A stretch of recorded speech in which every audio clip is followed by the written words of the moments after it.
The opportunity to get to know one another was one of the big opportunities. Nowhere is it written that an airline lives forever.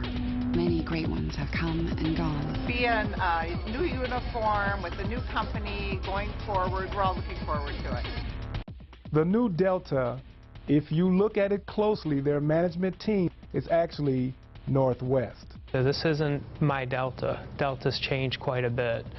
And this is a group that's run by, 5 out of the 9 executives are from Northwest. We're speaking from practical experience, not rumors. We know what the Northwest executives have tried to do. We've defeated what they've tried to do. We've maintained a collective bargaining agreement that provides security, provides an opportunity of a grievance resolution process. Now, on the one hand, they tell us Northwest is a great airline. It was built, and it's a great airline, and it would be a great addition to us, and we will be much, much stronger. Well, they've seemed to have forgotten that there was a union along with the building of that great airline. Why we need to be together. We need to unionize.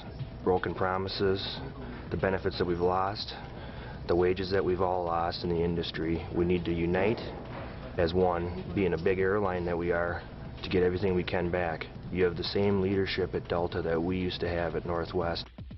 And again, they broke promises. We can combat any sort of what we feel is injustice to our membership, a termination. At least we have an opportunity to return an employee, even to be made whole, where he suffers no loss of pay, benefits, or anything like that. Job security. And having a contract. I'm a grown man. I don't want nobody dictating nothing to me without being able to negotiate it. When you go buy a car, everything is done by contract. We don't do no more handshake deals and favors. Like, them days are long, long gone. Richard Anderson has a contract. The pilots have a contract. Why should I have to go on your word on what you're going to do?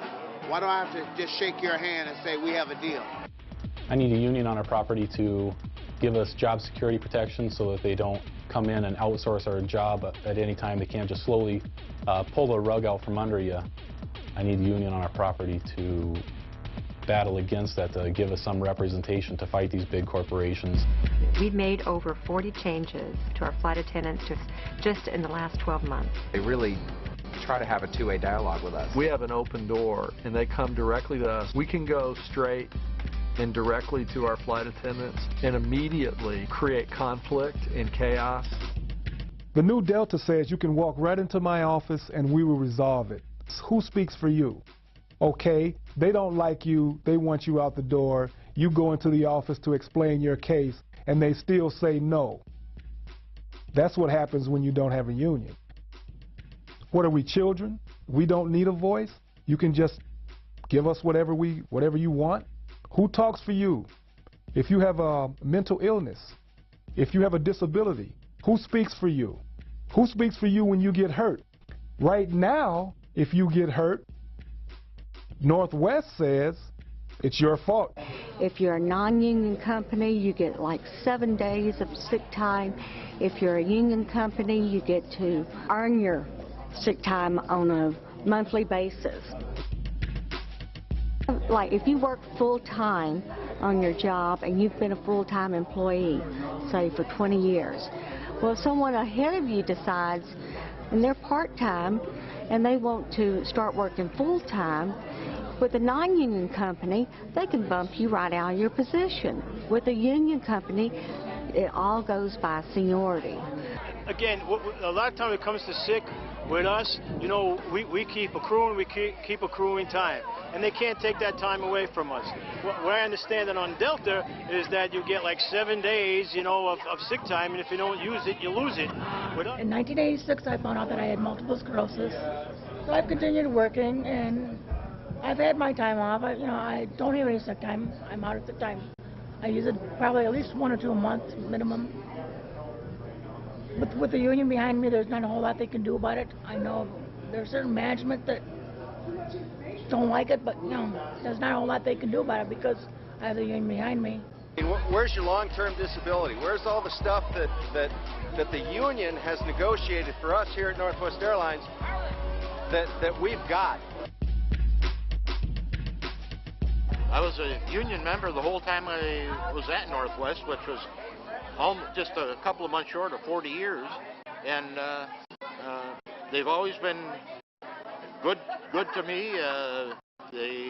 I'm thankful that we had a union to negotiate the benefits that we got and to enforce what the contract said. Where both of my parents were union members, and now they have retired with a great pension and health care, and that was promised to them for a good longevity in their career. And I see my parents living a very happy, calm, peaceful life. And now we're in an upheaval here, and I'm not sure if I'm going to have a pension, if I'm going to be able to retire with that security. And they're very disgruntled. There's so much frustration. We don't have an intermediary that wants to make changes, make improvements, improve the work rules, improve pay, improve benefits. I don't think I've ever trusted our leadership team. The company acting in the best interest shouldn't have given the raise, and we shouldn't have given domestic partner benefits. Let's say they want to take away some personnel in your unit. So what they've done is they know that you're short. You're supposed to have six crew members, you have 5. They know you're short. So what they do, they'll let you bring in video games, TVs, anything that will distract from the fact that you're short one man in your crew. Then what happens, you get the job done and you run back to the break room. When things break down and planes don't go out on time, it's now your fault. That's a technique they use. It's a management technique they use because they're short and they want to be short. They want to put more money in their pocket. If you need something changed, you have a right to go in and dispute that with a resolution that's at least somewhat in your favor.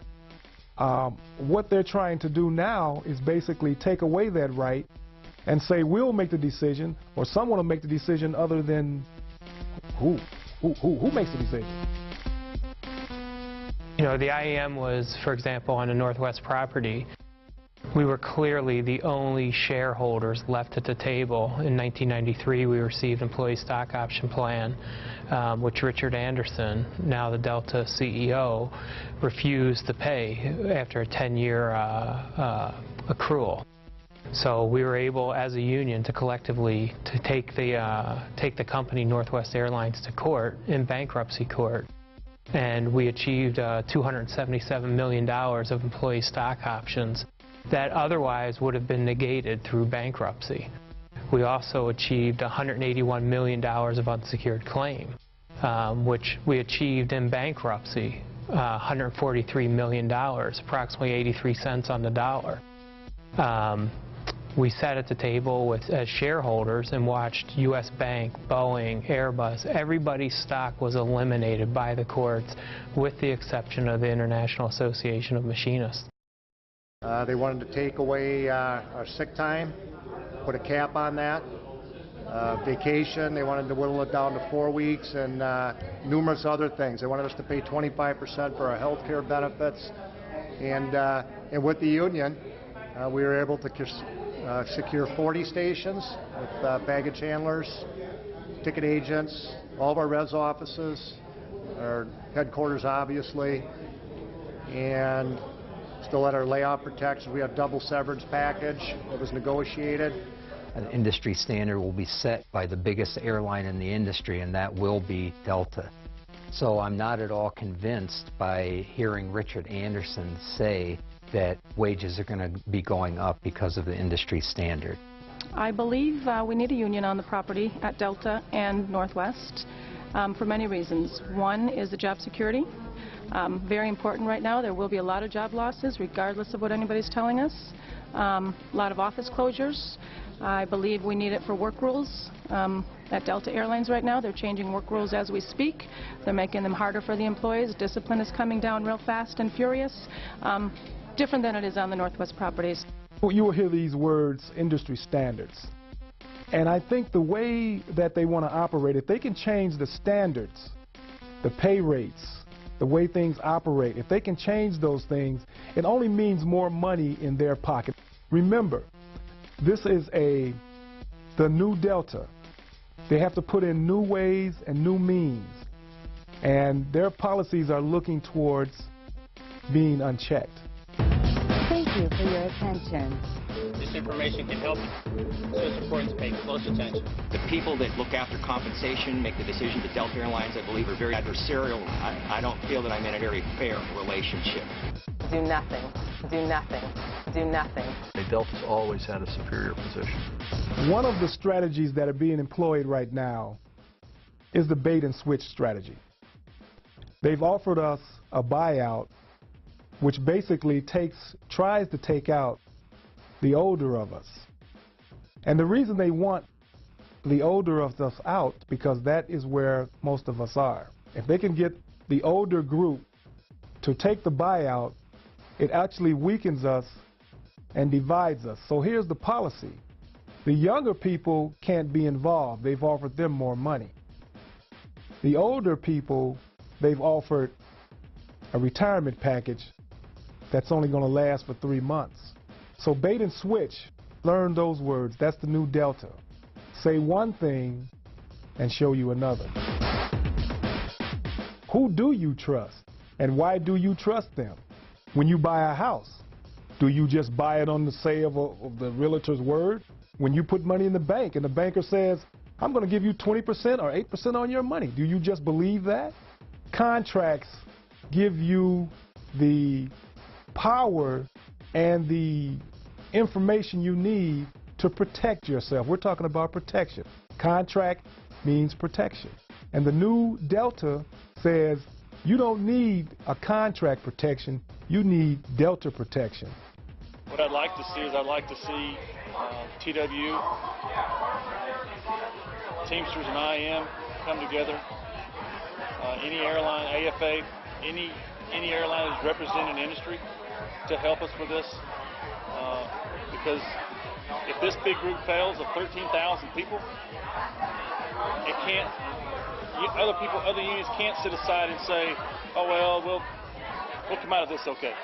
I'm sorry, you're not. You know, we've become family. Whether anybody recognized it or not, we're going to become a family. And I think together we have an opportunity to control our collective destiny together with everybody involved. And I think that, I think they need to look at and be wise to, this isn't my Delta. Delta's changed quite a bit. And this is a group that's run by, 5 out of the 9 executives are from Northwest. We're speaking from practical experience, not rumors. We know what the Northwest executives have tried to do. We've defeated what they've tried to do. We've maintained a collective bargaining agreement that provides security, provides an opportunity of a grievance resolution process, and I think they should think about the same. We are insurance policies for each and every one of them and their families. Well, I see job security. I see various things. Job security, defined pension contribution plans, medical and dental health care that can be negotiated at a premium price. And I see the world's largest airline will have one of the world's largest unions, certainly the largest transportation union in North America. And I see security. If I could wrap it up all in one word, I see security and even prosperity for all members. They're just like most companies, like any of those, they're going to try to make a profit, and if they see a way to do it, they're going to do it.